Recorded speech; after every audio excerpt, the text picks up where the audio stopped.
আসসালামু আলাইকুম। আজকে রান্না করব ডিম দিয়ে ছোলার ডাল ভুনা। প্রথমে ছোলার ডালটা কিছুক্ষণ পানিতে ভিজিয়ে রাখব। তারপরে ভালো করে ধুয়ে নেব যতক্ষণ না পর্যন্ত পরিষ্কার পানি বের হয়। ছোলার ডালটা ভিজিয়ে রাখলে হয় কি, এটা খুব তাড়াতাড়ি রান্না হয়ে যায়, মানে সিদ্ধটা তাড়াতাড়ি হয়ে যায়। আমি এই ডালটা প্রেসার কুকারে রান্না করব। তাই প্রথমে পরিমাণ মতো তেল দিয়ে নেব। তার মধ্যে পরিমাণ মতো পেঁয়াজও দিয়ে দেব। সামান্য কয়েকটা কাঁচা ঝাল দিয়ে দেব। একটু সময় ভেজে নিয়ে এখানে 1.5 টেবিল চামচের মতো রসুন বাটা দিয়ে দেব। তারপর ভালোভাবে একটু মিশিয়ে নেব সবগুলোর সাথে। সাথে 1 চা চামচের মতো জিরা বাটাও দিয়ে দেব। এখন এই সবগুলো উপকরণ কিছুক্ষণ সময় ধরে ভেজে নেব। তারপরে এখানে যোগ করব 1.5 টেবিল চামচের মতো লবণ। নিচের থেকে যাতে পুড়ে না যায় তার জন্য সামান্য একটু পানি দিয়ে দিয়েছি। এরপরে এর মধ্যে শুকনো সব উপকরণগুলোও দিয়ে দেব। এখানে 1 চা চামচ হলুদ গুঁড়া, 1 চা চামচ ঝালের গুঁড়াও দিয়ে দেব। তারপর ভালোভাবে কষিয়ে নেব।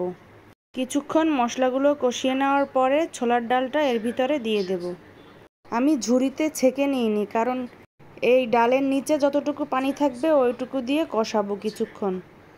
ডালটা মশলার ভিতর দিয়ে দেওয়ার পরে যতক্ষণ পারবেন ততক্ষণ কষাতেই থাকবেন। যত বেশি কষানো হবে এর স্বাদও আরও বেড়ে যাবে। আর হাতে একদমই সময় না থাকলে অল্প কষালেই হবে। এই তো, এবার আমি পরিমাণ মতো পানি দিয়ে নিব, একটু বেশি হলেও সমস্যা নেই। আর এখানে আমি দারচিনি, এলাচ আর তেজপাতাও দিয়ে দেব।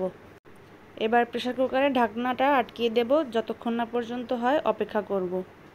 এই ছোলার ডালটা যেহেতু আমি ডিম সিদ্ধ দিয়ে রান্না করব, তাই ডিমটা এক পাশে সিদ্ধ করে নিয়েছি। আর এক হাতে মোবাইল থাকায় আমি এক হাত দিয়ে ডিমটা ছুলে নিচ্ছি। ভালোভাবে সিদ্ধ হয়েছে বলে সুন্দর করে উঠে গেছে গায়ের থেকে। এভাবে করে সব ডিমগুলো আমি ছিলে নিয়েছি। এখন একটু লবণ, হলুদ আর ঝালের গুঁড়ো দিয়ে ভেজে নেব।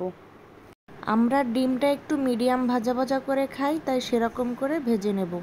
আর এই পাশে প্রেসার কুকারে 4-5টা সিজ দেওয়ার পরে এরকম অবস্থায় এসে দাঁড়িয়েছে।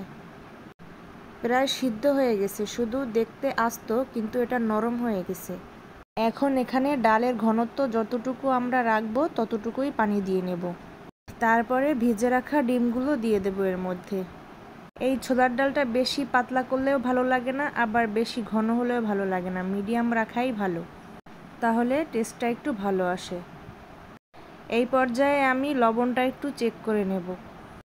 একটু কম হয়েছে বলে আবারও 1 টেবিল চামচের একটু কম দিয়ে দিয়েছি। এখন এখানে ডালের পানি একটু বেশি থেকে গিয়েছে বলে কিছুক্ষণ ফুটিয়ে নেব।